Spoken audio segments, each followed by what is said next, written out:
নমস্কার, Real blogger Mampi চ্যানেলে সবাইকে স্বাগত। আশা করছি সবাই খুব ভালো আছো। তো গতদিন কোনো ব্লগ দিইনি, একটা রিলস ভিডিও পর্যন্ত ছাড়িনি, জানো তো। মনটা ভীষণ খারাপ ছিল, ভেবেছিলাম সোশ্যাল মিডিয়াতে আর কোনো কাজই করব না। কেন সেটা অবশ্যই বলবো। তো আজকে সকালবেলা থেকে আমার মনটা খুব ভালো আছে। দেখো, বিছানায় বসে যদি ঘুম থেকে উঠে দেখো যে কাঞ্চনজঙ্ঘা দেখতে পাচ্ছ, তাহলে মনটা কার না ভালো থাকে বলো। তো মাঝে মাঝে কিন্তু প্রকৃতিও আমাদের মনটা ভীষণ ভালো করে দিতে পারে। সকালবেলা উঠে যখন দেখলাম এমনিতে বাইরের আকাশটা ভীষণ পরিষ্কার, তার মধ্যে পাহাড়টাও দেখা যাচ্ছে একদম স্বচ্ছ, তার সাথে একদম বরফে ঢাকা কাঞ্চনজঙ্ঘার চূড়াগুলো। সত্যি এই বাড়িতে আসার পর থেকে একটা জিনিস আমার খুব খুব পছন্দ হয়েছে, সেটা হলো জানালা দিয়ে পাহাড় দেখা। আমি তো এমনিতেই পাহাড় দেখতে পছন্দ করি। তো সকালবেলার কাজকর্ম শুরু হয়েছে। এটা ছিল সানডের ব্লগ। সানডেতে সকাল সকাল আজকে নিরামিষ রান্নাবান্না চলছে। তখন যেহেতু পূর্ণিমা চলছিল, পূর্ণিমাতে ঠাকুরকে একটু ভোগ না দিলে আমার ভালো লাগে না। তো যার জন্যই নিরামিষ রান্নাবান্না, মুগ ডালের মধ্যে অনেক রকমের সবজি দিয়ে রান্না করব। যদিও এটা ওই যে বিয়েবাড়ি স্টাইলের ভেজিটেবলস ডাল, সেটা কিন্তু নয়। মানে মুগ ডাল যখন রান্না করব শীতকালে কিছু না কিছু একটা অ্যাড করতেই হবে, তাতে আমার ভালো লাগে। আর একদম যদি কোনো সবজি না থাকে তাহলে একটু মূলো বা পেঁপে বা একটু চাল কুমড়ো যাই থাক না কেন অ্যাড করে দিই।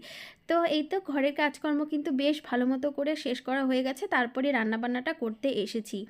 আর হয় না, অনেক সময় দেখবে মনটা খুব খারাপ লাগে, ভাবি যে ধুর ছাই, সব কিছু কাজকর্ম বাদ দিয়ে সব কিছু থেকে দূরে চলে যাব। কিন্তু পরক্ষণেই ভাবি, আসলে কি দূরে গেলে সব সমস্যার সমাধান হবে? কখনোই না।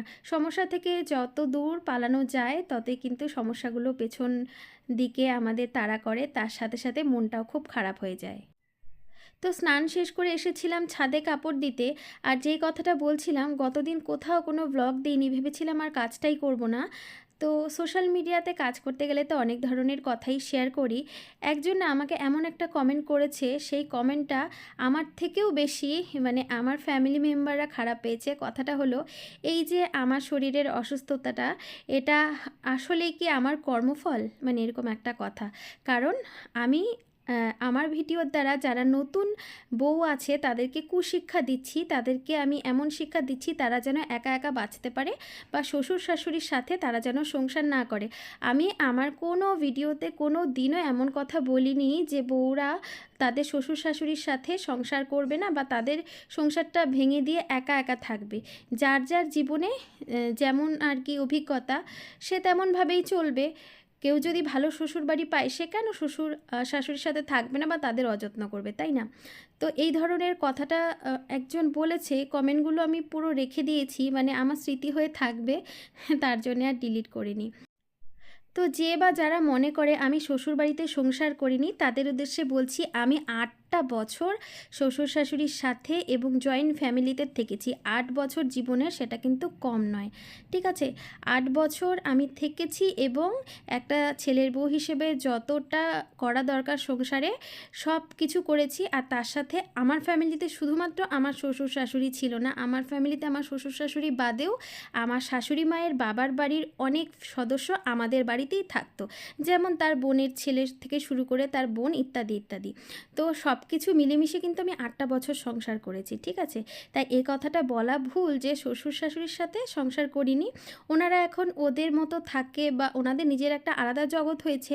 যেহেতু এখানে আমি অনেক আগেই তোমাদেরকে বলেছি, আমার শ্বশুর শাশুড়ি সবাই কিন্তু ওনারা ইসকন মতে দীক্ষিত হয়ে গেছেন। আর তোমরা খুব ভালো করেই জানো, যারা ইসকনে দীক্ষিত হয় তাদের সাথে আমাদের পার্থক্যটা ঠিক কোথায়। মানে আমরা যেহেতু মাছ মাংস খাই, ওনারা কিছুতেই আমাদের হাতে কোনো কিছুই খান না।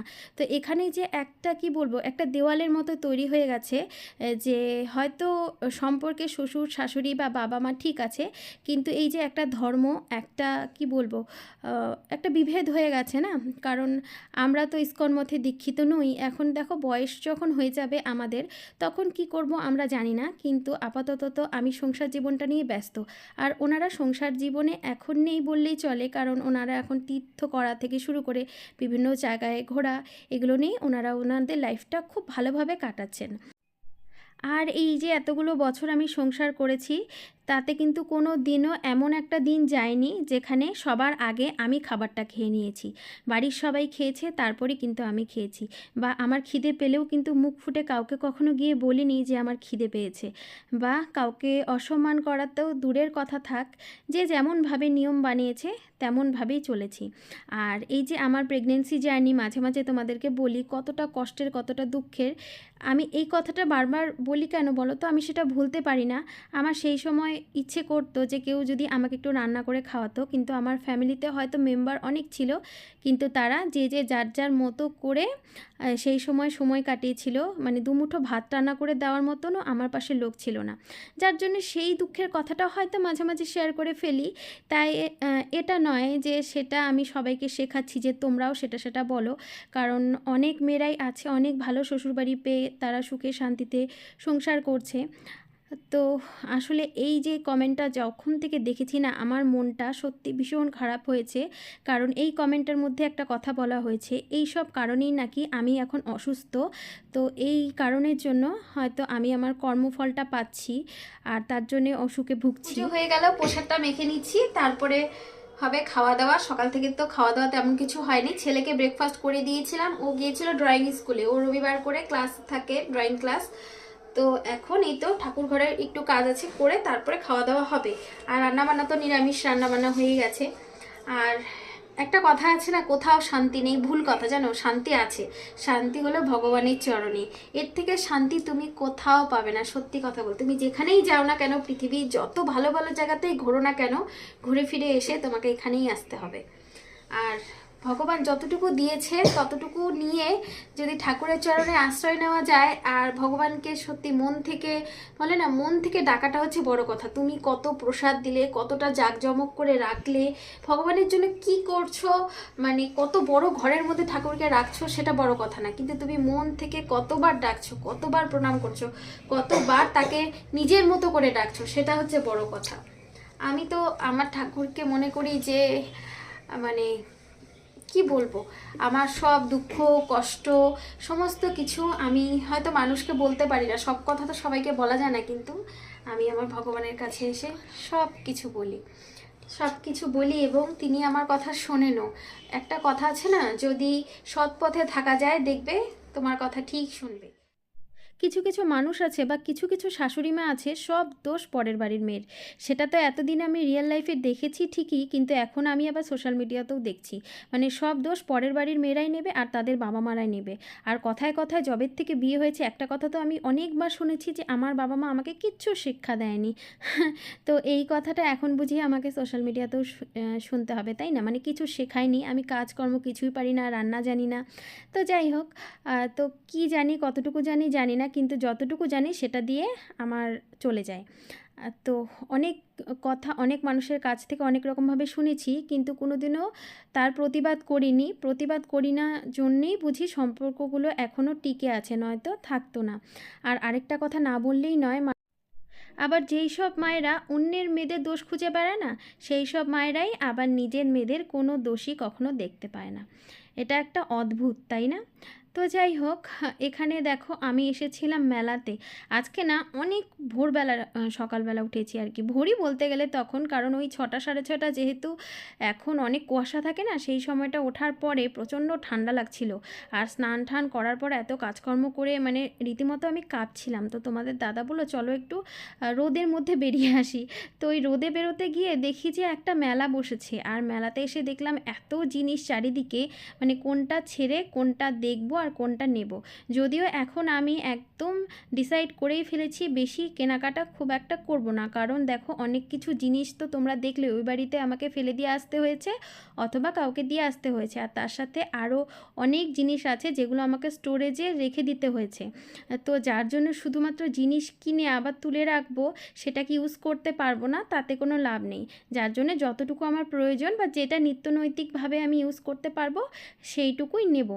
তো ঘুরে ঘুরে দেখছিলাম এই যে এই ফুলগুলো না বেশ সুন্দর দেখতে, দেখতে, কিন্তু জানো তো এগুলো বেশি দিন থাকে না আর কি, নষ্ট হয়ে যায়। এর আগের বার যখন আমি নিয়েছিলাম ওই কয়েকদিন পরে দেখি এত ধুলো ধুলো হয়েছিল, তো এগুলো তো আবার ধোয়াও যায় না যেহেতু কাগজের, সেটা ভেবে আর নিলাম না। আর এখানে এই যে কাপগুলো, এই কাপগুলো আমি এর আগের বার 5টা কিনেছিলাম, যেগুলো আমি মাকে দিয়েছিলাম, তো মা আবার কিছুদিন ইউজও করেছিল আবার তুলে রেখেছে। তো আমি ভাবছিলাম নেব কি নেব না, তো তোমাদের দাদা বলল নিলে দুটো নিয়ে নাও। কিন্তু সত্যি কথা বলতে তোমরা তো জানোই এতগুলো কাপ প্লেটের সেট আমার ঘরে রয়েছে যেগুলোতে তেমন একটা চা খাওয়া হয় না, তো এগুলো নিয়ে আবার আমি কোথায় রাখবো? আমার ক্রকারি তো তোমরা জানোই ভর্তি হয়ে গেছে, মানে আর ক্রকারি জিনিস নিয়ে আর নিজেকে প্রবলেমে ফেলবো না সত্যি কথা বলতে। আর এখানে আমার একটা চপিং বোর্ডের ভীষণ দরকার ছিল, আর মেলাতে যে জিনিসগুলো প্রাইসগুলো ভীষণ রিজনেবল প্রাইস ছিল। তো এখানে আমি খুব ভালো ভালো চপিং বোর্ড দেখতে পেয়েছি, কাঠের অনেক রকমের বাসন রয়েছে, এগুলোর মধ্যে অনেক রকমের বাসন আমার রয়েওছে। তো এখান থেকে একটা খুব ভালো দেখে চপিং বোর্ড নিয়েছি। আর এই তো ব্যাগের দোকান, এখান থেকে আয়ুষ্মানের জন্য একটা খুব সুন্দর দেখে ব্যাগ নিয়েছিলাম, কারণ ও ড্রয়িং স্কুলে যায়, তো ওর একটা বড় ব্যাগ না হলে হয় না, ওই স্কুলের ব্যাগে ও ড্রয়িং খাতা আর ঢোকে না, তো সেটা ভেবে একটা ব্যাগ নেওয়া হয়েছিল। আর তোমাদের দাদাকে ব্যাগটা ধরতে দিয়েছি, আর যা কিছু টুকটাক কিনছিলাম সেই ব্যাগটার ভেতরেই ভরিয়ে নিচ্ছিলাম। আর এদিকে দেখো চাঁদটা এত সুন্দর উঠেছে না, খুব ভালো লাগছিল। তো সারাটা দিন কাজকর্মের মধ্যে এভাবেই কাটলো। চলো আজকের ভিডিওটা এখানেই শেষ করছি। সবাই খুব ভালো থেকো, সুস্থ থেকো, সাবধানে থেকো।